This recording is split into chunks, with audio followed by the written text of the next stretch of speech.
আজি আহিছোঁ আমি যাদৱ পায়ং ছাৰৰ ঘৰত। তো বলক তেওঁৰ পৰা কিছু কথা জানো।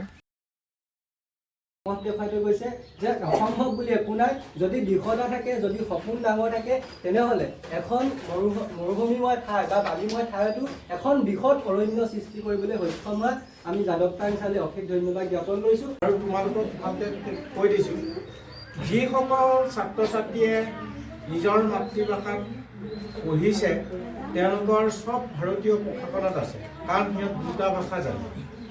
তামিলনাডুত ইংৰাজীটো মাতৃভাষাটো জানে, সেইদৰে কেৰেলাত নিজৰ মাতৃভাষাটো ইংৰাজীটো জানে, বিহাৰত হিন্দীটো নিজৰ মাতৃভাষা আৰু ইংৰাজীটো জানে, উত্তৰ প্ৰদেশত নিজৰ হিন্দীটো মাতৃভাষা আৰু ইংৰাজীটো জানে। জনাৰ কাৰণে যিমান আছে IAS IPS IMS তাহাঁতৰে আছে। আমাৰ লোকৰ ভাষা শিকোঁতে যাম, ইংৰাজীত কথা ক'বলৈ যাব, এইবোৰ শিকোঁতে বহুত কিছু। তোমালোক আগলৈ আৰ্টছত পঢ়িও ভাৰতীয় প্ৰশাসনত পঢ়িব পাৰা, এইটো পঢ়াত কোনো হেৰি নাই।